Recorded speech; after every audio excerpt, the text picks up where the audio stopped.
વચ્ચે સંકલન યોગ્ય રીતે જળવાતું નથી અને આથી આંકડાઓ ચોક્કસ અને સમયસર મળતા નથી. એટલે જ્યારે પણ આપણે જાણીએ છીએ કે વસ્તી વિષયક આંકડા મેળવવાનું કાર્ય બહુ જ અઘરું છે, ખૂબ મોટું છે. તો આપણે એને અલગ અલગ વિભાગમાં વહેંચી દેતા હોઈએ છીએ. અલગ અલગ અધિકારીઓ આ કામ કરે છે.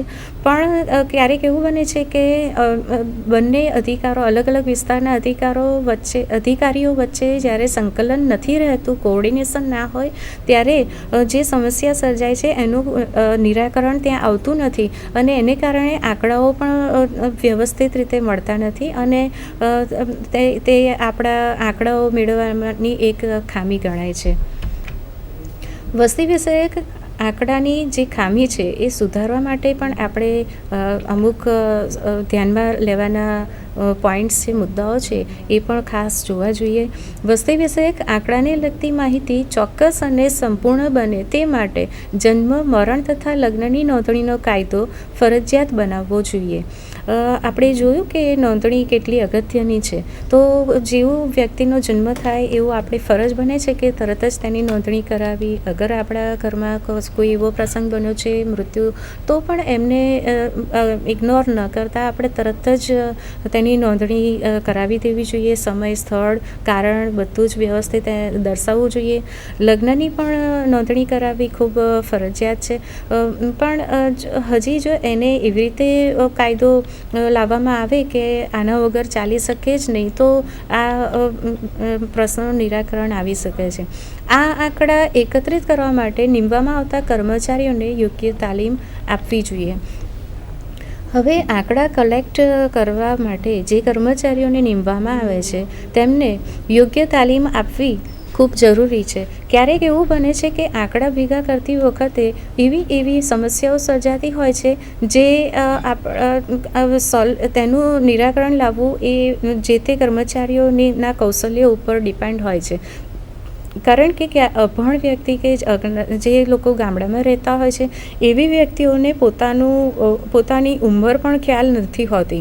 તો આવા સમયે જે એનાલિસિસ, જે આંકડા એકત્રિત કરવામાં આવે છે, એ આંકડા મેળવવા માટે એ લોકો એવી રીતે પૂછપરછ કરશે કે તમારા વખતે ગાંધીજી હતા, અથવા તો પછી એવું પૂછવામાં આવશે કે તમારા વખતે ઇન્દિરા ગાંધી હતા. એટલે એ જો એની વય એમને યાદ ના હોય તો એની પોતાની ટેકનિકથી તે વય કેટલી હશે એનું આઈડિયા લઈ શકે છે. એટલે આ બધું જ કોના ઉપર ડિપેન્ડ છે. તો જો કોઈ સ્કિલવાળો, કોઈ હોશિયાર કર્મચારી સર્વે માટે જો ગયો હશે તો તે ખૂબ ધ્યાન રાખીને પોતાની રીતે એ આંકડા કલેક્ટ કરી લેશે. હવે નોંધણી ન કરાવનારને પણ જો દંડ અને એની સજા ન રાખી હોય તો બધા નોંધણી કરવામાં ઇન્ટરેસ્ટ લેશે નહીં. એટલે આપણે ખાસ તો નોંધણી ન કરાવનારને દંડ અને સજાની જોગવાઈ થવી જ જોઈએ એવું આપણે ખાસ કહી શકીએ છીએ. નોંધણી કરવા માટે જે લોકો આવે છે સર્વે માટે, એમને અમુક વખત એવું થાય છે કે કાર્ય એમનું ઘણું મોટું થઈ જાય છે અને તેમને એના પ્રમાણમાં આકર્ષક મહેનતાણું મળતું નથી હોતું. એટલે ક્યારેક એમ થાય કે આટલા ઓછા પર ડે મને આટલા જ રૂપિયા આપે છે અને હું આટલું બધું સવારથી રાત સુધી ખાવા પીવાનો ખર્ચ મારા ઉપર અને હું આટલી મહેનત કરું છું, તો ક્યારેક એ આળસી જતા હોય છે. તો એને જો આકર્ષક મહેનતાણું પણ આપવામાં આવે તો તે ખંતથી પોતાનું કામ કરશે. હવે એના પછી આપણે જન્મની નોંધણી કરતી વખતે કઈ વિગતો ધ્યાનમાં રાખવી જોઈએ તે પણ જોવું જોઈએ. જેમ કે બાળકનું નામ શું છે, તેની જાતિ કઈ છે, જન્મ તારીખ કઈ છે, જન્મનું સ્થળ કયું છે, માતા પિતાનું નામ શું છે, એનો ધંધો કયો છે, માતા પિતાની ઉંમર કેટલી છે અને એનો જન્મ કયા ક્રમમાં થયો છે. આ બધી જ વિગતો છે એ જન્મની નોંધણી વખતે નોંધાવી ફરજિયાત રાખવી જોઈએ. બીજું કે મૃત્યુની નોંધણી કરતી વખતે પણ અમુક વિગતો ફરજિયાત લેવી જ જોઈએ. જેમ કે મૃત્યુ પામનારનું નામ શું છે, તેની ઉંમર કઈ છે, દરજ્જો કયો છે, જાતિ કઈ છે, ધંધો કયો છે, પિતા કે પતિનું નામ કયું છે, મૃત્યુનું કારણ કયું છે વગેરે કોઈ પણ કારણથી થતાં એ બધું જ ધ્યાનમાં રાખવું જોઈએ. અને કોઈ પણ કારણથી થતાં સ્થળાંતરને કારણે વસ્તીના આંકડામાં જો કોઈ ફેરફાર થયો હોય તો તે પણ ધ્યાનમાં રાખવી જોઈએ. મૃત્યુની નોંધણી કરતી વખતે એનું જે મહત્ત્વ છે એ નાગરિકોને ખાસ સમજાવવું જોઈએ. નાગરિકોને આ આંકડાનું મહત્ત્વ સમજાવી તેને આ બાબતમાંથી જાગૃત કરવા જોઈએ, જેથી તે લોકો એમની ફરજ સમજીને તે આપણને સહકાર આપી શકે. ઓકે, બોલી ઓકે. ભાવિકા મેડમે આપણને જુદી જુદી મેથડો ડેમોગ્રાફિકની, જેવી કે રજિસ્ટ્રેશન મેથડ, સેકન્ડ છે સેન્સસ મેથડ, થર્ડ છે એનાલિટિકલ મેથડ, આ બધી મેથડ્સનો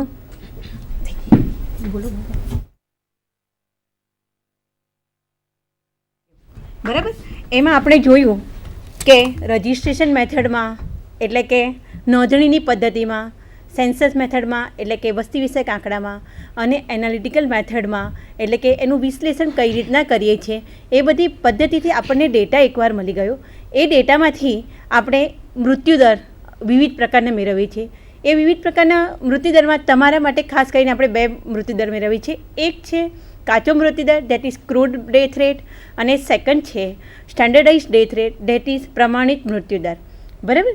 તો ફર્સ્ટ વન, આ બધી મેથડો તમને ગુજરાતીમાં ઓલરેડી ભાવિકા મેડમે એનું ડિસ્ક્રિપ્શન આપ્યું જ છે. આ ઇંગ્લિશમાં થોડુંક લખ્યું છે.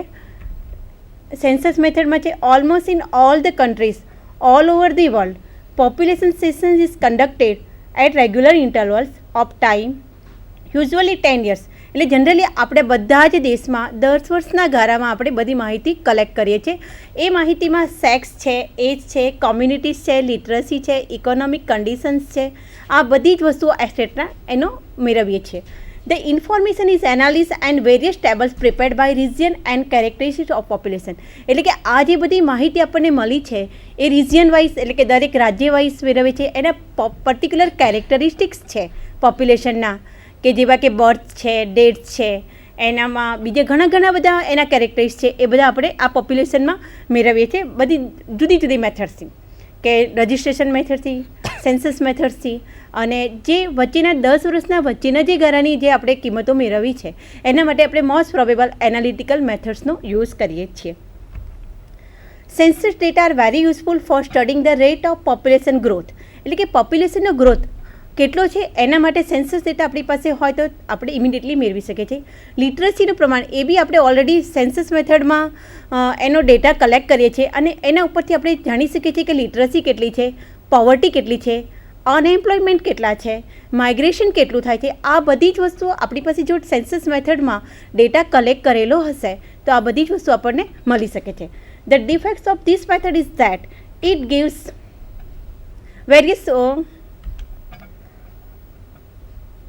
ઇન્ફોર્મેશન ઇન ધ થોડું કટ થઈ ગયું. ઘણી આપણને આમાંથી ડિફેક્ટ પણ મળે છે, અને એના માટેના ઘણા સૂચનો છે. એનાલિટિકલ મેથડમાં ઓલરેડી ભાવિકા મેડમે આપણને ડિસ્કસ કર્યું કે જ્યારે વચ્ચેના ગાળાની આપણી પાસે મેથડ નથી હોતો data, at that time we have to એમાંથી આપણે એ બધી વસ્તુ મેળવી શકીએ છીએ. જે વધારાનો ડેટા મેળવવો છે એ આપણે એનાલિટિકલ મેથડથી મેળવી શકીએ છીએ. હવે ડિફેક્ટ પણ ઓલરેડી તમને ગુજરાતીમાં ભાવિકા મેડમે બધું સમજાવ્યું છે. આ એનું ઇંગ્લિશ મીડિયમના સ્ટુડન્ટ્સ માટે જનરલી બનાવ્યું છે, તૈયાર કરેલું છે. This all are the defects of demographic statistics. Though the law for registration of birth, date and marriage is compulsory in India, ઇન્ડિયામાં આ કમ્પલસરી છે, છતાં it is not implemented uniformly all the states. એટલે કે બધા સ્ટેટમાં આ uniformly use થતું નથી. Hence exact and complete data can not be obtain and the analysis become difficult. એટલે એ વખતે આપણને એક્ઝેક્ટ જે ડેટા મળવો જોઈએ ઇટ ઇઝ ડિફિકલ્ટ થાય છે, અને we can't get proper result. The registration of death and age of the person and the cause of the death are generally not known. આપણે ભલે રજિસ્ટ્રેશન કરાવીએ છીએ પણ અમુક એવા હોય છે ડેથ કે જે નોર્મલી કોઈ કહેતા નથી. થાય કે ટીબીથી માણસ મરી ગયો હોય તો પણ એ જણાવતા નથી, કેન્સરથી હોય તો પણ એનું પ્રોપર રીઝન જે હોય એ નોર્મલી કોઈ જણાવતું નથી. અને એના કારણે આપણી પાસે જે ડેટા આવે છે એ જે જોઈએ પરફેક્ટ એટલો પરફેક્ટ આપણને મળતો નથી. the records of dates are mostly incomplete and hence the correct date rate cannot be found out. હવે જે આપણી પાસે રેકોર્ડ છે એ ઇનકમ્પ્લીટના કારણે આપણે જે કરેક્ટ ડેથ રેટ જોઈએ છે એ આપણે પ્રોપરલી મેળવી શકતા નથી. Government of India appointed many commissions to suggest the method of improving this data. હવે ગવર્મેન્ટે આના માટે ઘણા કમિશન્સ એપોઇન્ટ કરેલા છે ફોર પર્ટિક્યુલર સારો ડેટા કલેક્ટ કરવા માટે. However this are not significant improvement in the system. છતાં પણ એટલી ઇમ્પ્રુવમેન્ટ જે આવી જોઈએ એ હજી સુધી આવી શકી નથી. હવે આપણે જે ડેટા કલેક્ટ કર્યો એમાંથી આપણી પાસે મૃત્યુદરના ડેટા મળે છે, ડેટ ઇઝ ડેથ રેટ્સ મળે છે.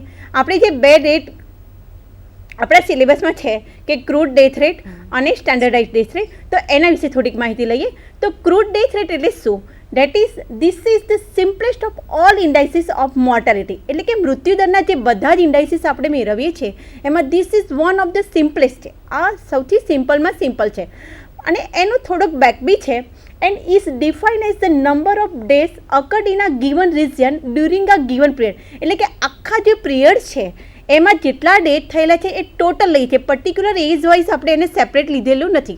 અને એ જે પર્ટિક્યુલર રિજિયન છે એમાં ટોટલ પોપ્યુલેશન કેટલું છે એના કોરેસ્પોન્ડિંગ જે આપણે એનો રેશિયો લઈએ છીએ that is called the crude death rate.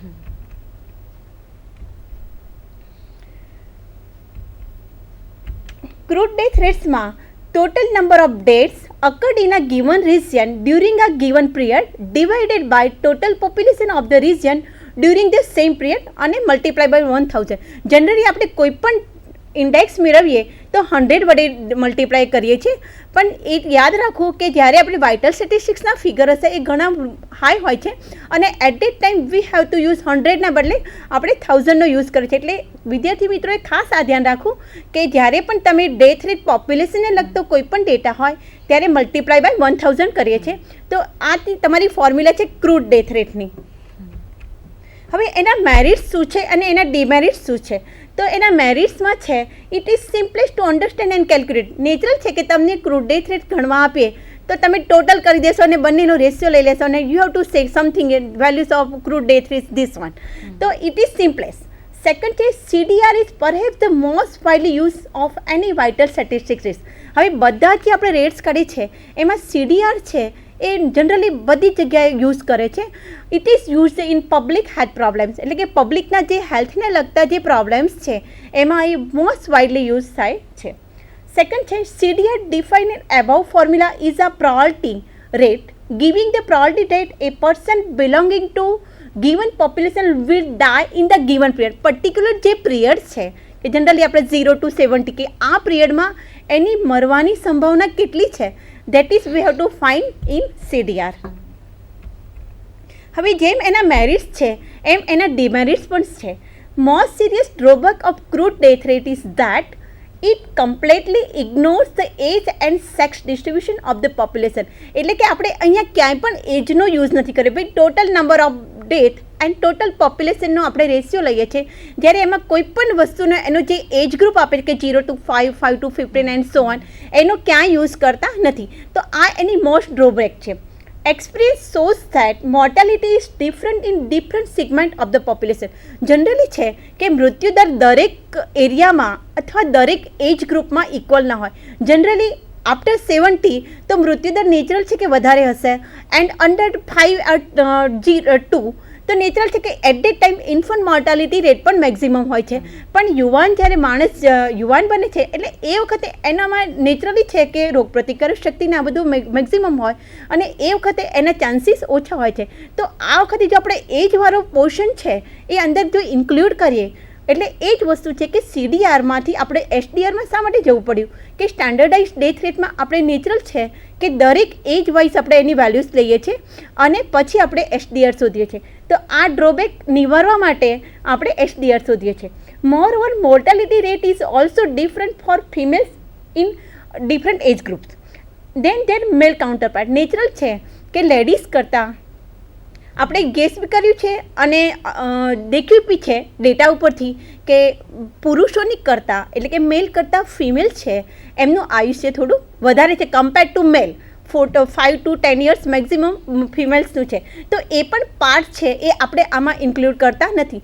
સો CDRની આ ડ્રોબેક છે અને એ ડ્રોબેકને આપણે નિવારવા માટે આપણે બીજા ઘણા રેટ્સ શોધીએ છીએ, જેમ કે HDR. CDR is not suitable for comparing the mortality in two places or same places in two periods unless the population of the places being compared have more or less the same age and sex distribution. એટલે કે CDRમાં આપણે આ મોર્ટાલિટીનું જે comparison છે એ કરી શકતા નથી અને એના માટે આપણે HDR શોધીએ છીએ અને HDR ઉપરથી જેનો સ્ટેન્ડર્ડાઇઝ ડેથ રેટ નેચરલ છે કે ડેથ રેટ ઓછો હોય એ સિટી છે એ વધારે healthy હશે compared to that one. Second છે two periods are not too distant since in a stable large community age structure of the population shows very little change. બરાબર કે અહીંયા પણ છે કે જો બે અલગ અલગ પિરિયડ હોય અને અલગ અલગ જગ્યાઓનું અને ઘણી લાર્જ કોમ્યુનિટી હોય તો નેચરલ એજ જે સ્ટ્રક્ચર છે મેલ ફિમેલનું એ it may be little change હોઈ શકે, it not be high change. Now we have to seen specific death rate. જે તમને કીધું કે ક્રૂડ ડેથ રેટમાં જે આપણા ડિમેરિટ્સ છે એને આપણે સોલ્વ કરવા માટે સ્ટેન્ડર્ડાઇઝ ડેથ રેટ શોધીએ છીએ અથવા સ્પેસિફિક ડેથ રેટ શોધીએ છીએ. In order to arrive at a most useful figure then CDR we must take into account the fact the mortality pattern in different segment of the population. એટલે કે દરેક અલગ અલગ પોપ્યુલેશનમાં અને different સિગમેન્ટમાં we have to find the specific death rate, various segment by age, sex, occupation, religion, community, social status, etc. For example, the people engaged in infant of child welfare work would be interested to know the mortality condition in the age group below 1 year. Natural છે કે જે organisation છે બિલો 1 યરના કોરસ્પોન્ડિંગમાં data collect કરતી હોય તો at that time they have to use a standardise death rate. અને જ્યારે 5 to 9 and so on આ ડિફરન્ટ એજ ગ્રુપ માટે જેને જે પ્રકારનો ડેટા જોઈએ છે એના કોરસ્પોન્ડિંગ જો આપણે એ પ્રકારનો ડેટા કલેક્ટ કરેલો હશે તો એને લગતા જે બી ઓર્ગેનાઇઝેશન્સ છે અથવા જે બી વેલફેર વર્ક કરતા હશે, સામાજિક કાર્ય કરતા હશે એ લોકોને એ પ્રકારનો ડેટા ઇઝીલી અવેલેબલ થઈ શકશે. Those engaged in maternal health programs would like to know the number of deaths occurring among women in the reproductive period. Generally જે રિપ્રોડક્ટિવ પિરિયડમાં મેટર્નિટી મેર્ટાલિટી રેટ કે એના માટેનો જે ડેટા જોઈએ છે તો નેચરલ છે કે એ ડેટા છે આપણને CDRમાંથી નહીં મળે, પર્ટિક્યુલર ફિમેલનો સેપરેટ કરેલો હશે અને એનો રિપ્રોડક્ટિવ એજ ગ્રુપ જે હશે એના માટેનો જો આપણી પાસે ડેટા હશે તો ઇઝીલી તે લોકો જે મેટર્નલ હેલ્થમાં વર્ક કરતા હશે એને કોરસ્પોન્ડિંગ